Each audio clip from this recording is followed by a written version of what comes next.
Oi pessoal do canal, tudo bem com vocês? Sejam bem-vindos a mais um vídeo e hoje nós falaremos sobre um tema muito famoso, horas extras ou jornada suplementar, jornada extraordinária. Quem pode fazer horas extras?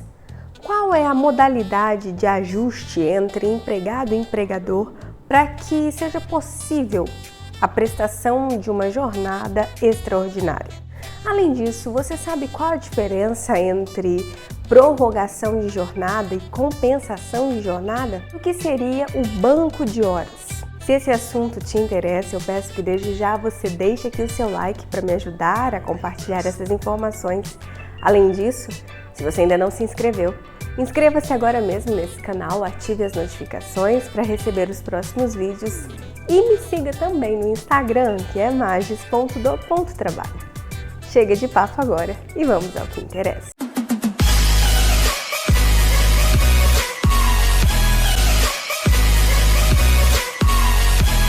Nos vídeos anteriores, nós estávamos falando sobre a duração do trabalho.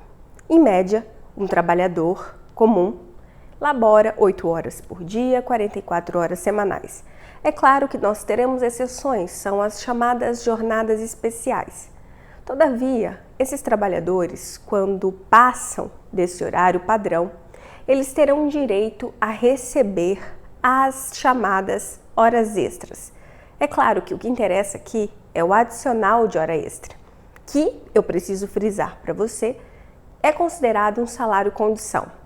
A hora extra com seu respectivo adicional é considerado salário-condição, por quê? Porque não existindo mais a necessidade excepcional de prorrogação de jornada, de extrapolação da hora normal, não tem que se falar em pagamento adicional. Sendo assim, esse pagamento é suprimido. Esse adicional de hora extra é previsto na Constituição Federal com valor mínimo de 50% a mais do que a hora normal. Por que a hora extra vale mais do que uma hora normal? Veja, trabalhar 8 horas seria o ideal para que o trabalhador pudesse gozar de outros horários para lazer, para cuidar da sua saúde, da sua família, enfim. Quando ele passa dessa jornada, e já há estudos que comprovam que o ideal seria trabalhar 6 horas por dia para que a produtividade se mantivesse em alta, passando daí já é cansativo e penoso, tanto para o trabalhador quanto para o empregador, que sofre riscos por conta de acidentes de trabalho, doenças ocupacionais, etc. Agora imagina ultrapassar essa jornada de 8 horas. Sendo assim, como esse trabalho efetuado não pode ser devolvido ao obreiro, o mínimo que se pode fazer é pagar a mais por isso. Sendo assim, a Constituição Federal, desde 88, estabelece que o adicional de hora extra não pode ser inferior a 50%.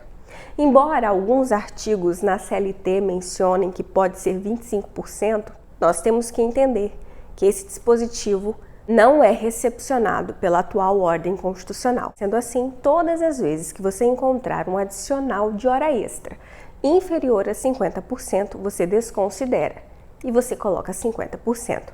Pode ser mais do que 50%? Sim, se houver previsão em uma lei ou em uma negociação coletiva. Uma coisa que você tem que saber é que prorrogação de jornada não é sinônimo de compensação de jornada ou banco de horas. Cada um desses institutos tem um conceito próprio. Nós nos ateremos neste vídeo apenas à prorrogação de jornada, que dá direito ao adicional de hora extra de 50%. Veja que esse labor extraordinário pode se dar por acordo bilateral entre empregado e empregador, que a doutrina chamaria apenas de simples prorrogação da jornada. O empregado e o empregador acordam que o empregado vai trabalhar em jornada suplementar, de modo a receber essas horas extras futuramente. Há também aqui a questão da vontade unilateral do empregador. Quando que isso aqui vai acontecer? Sempre que nós estivermos diante de um trabalho excepcional em decorrência de força maior, serviço inadiável ou até mesmo por conta de uma interrupção que levou a uma paralisação dos trabalhos da empresa. Nesse caso, o empregador exige que o trabalhador labore extraordinariamente sem que haja aqui necessidade de anuência do empregado. Veja que no primeiro caso, quando nós estamos falando de prorrogação simples da jornada, em que empregado e empregador, de forma bilateral, acordam em laborar nas horas extraordinárias, se o empregado não quiser, ele não vai ser responsabilizado, ele não pode ser apenado por isso, porque trata-se de um acordo entre as partes. Há uma bilateralidade. Ele não quer e ele também não pode ser penalizado por isso. Por outro lado, quando nós estamos diante aqui dessa vontade unilateral que nos remete à situação de urgência, a uma necessidade imperiosa, aqui sim, se o trabalhador não quiser prestar a jornada suplementar para ajudar o empregador, então sim, ele pode incorrer numa grave falta que pode ensejar inclusive a dispensa. Veja que tudo isso aqui que eu estou falando para você acerca de prorrogação de jornada, nós conseguimos observar tanto na Constituição Federal, no artigo 7º, inciso 16, quanto também na CLT, nos artigos 59, 60 e 61. Embora nós tenhamos falado aqui da questão do acordo bilateral entre as partes, na prorrogação simples de jornada e na vontade unilateral do empregador, quando nós estivermos diante de uma necessidade imperiosa, é certo que tanto para uma quanto para outra situação pode haver negociação coletiva tratando de prorrogação de jornada. No caso da vontade bilateral entre as partes, em que há um acordo individual, é preciso esclarecer que esse acordo individual pode ser tácito ou expresso, verbal ou escrito.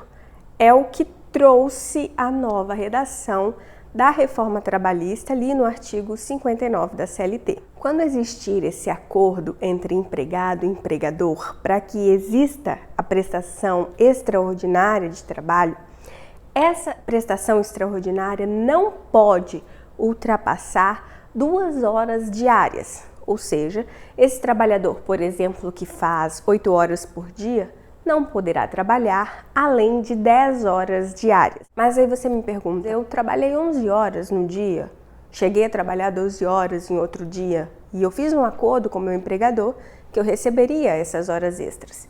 Eu não vou receber porque o limite é 10 horas? Claro que não.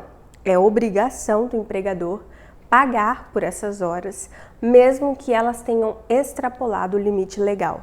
É o que estabelece a súmula 376 no seu item 1º do TST. Quem não pode prorrogar a jornada, ou seja, fazer horas extras? A lei deixa claro que aprendizes não podem e também os menores de 18 anos. Como já dito aqui em outro vídeo, quem trabalha em regime de tempo parcial, que faz entre 26 e 30 horas semanais, também está proibido de prorrogar a sua jornada. Cabe mencionar que para quem trabalha em atividades insalubres, só pode prestar horas extras se houver uma licença prévia da autoridade competente. É claro que a reforma trabalhista afastou também essa possibilidade em caso de negociação coletiva, de acordo com o artigo 611-A, inciso 13 da CLT. Passando essa etapa, em que nós falamos sobre o acordo bilateral entre as partes, em que há aqui vontade recíproca tanto de empregador e empregado em laborar em jornada extraordinária, nós falaremos sobre a necessidade imperiosa, sobre aquela questão que é excepcionalíssima, que exige do trabalhador a prestação das horas extras, mesmo que ele não queira. Nós estamos falando aqui de força maior, serviços inadiáveis ou que possam acarretar manifesto prejuízo ao empregador e também sobre a paralisação empresarial decorrente de acidente ou força maior. Diferente aqui do que acontece na simples prorrogação de jornada, se o trabalhador se recusar a ajudar o empregador, se ele aqui faltar com o dever de colaboração, ele estará incorrendo em falta grave. É claro que aqui, no caso de prestação de horas extraordinárias, nós não podemos falar em abuso do empregador, Mas se não houver esse abuso e mesmo assim o empregado não quiser colaborar, ele poderá ser dispensado por justa causa por conta de insubordinação. Cabe mencionar que quando nós estivermos falando de força maior, o limite de 2 horas diárias de horas extras não existe. Aqui não há uma limitação. O trabalhador pode laborar sem ter um limite de horas extras para poder dar conta do recado. É preciso esclarecer que essa força maior decorre de causas da natureza, por exemplo, uma catástrofe, ou até mesmo causas em que o homem tenha contribuído para a existência dessa força maior, no caso de uma epidemia, por exemplo. Quando for necessário trabalhar em labor extraordinário, aqui não há um limite de jornada. Por outro lado, nós temos a questão do serviço inadiável para evitar um prejuízo manifesto ao empresário, ao empregador. Nesse caso aqui, pode haver a prestação de horas extras em até 4 horas além da jornada, ou seja, num total de 12 horas diárias. Como já dito aqui, não tem necessidade de negociação coletiva ou acordo entre as partes, basta a vontade do empregador e o trabalhador está sujeito a essa vontade por conta do ius variandi. E aqui nós temos ainda a prorrogação da jornada, o labor extraordinário em casos de reposição, de paralisações empresariais.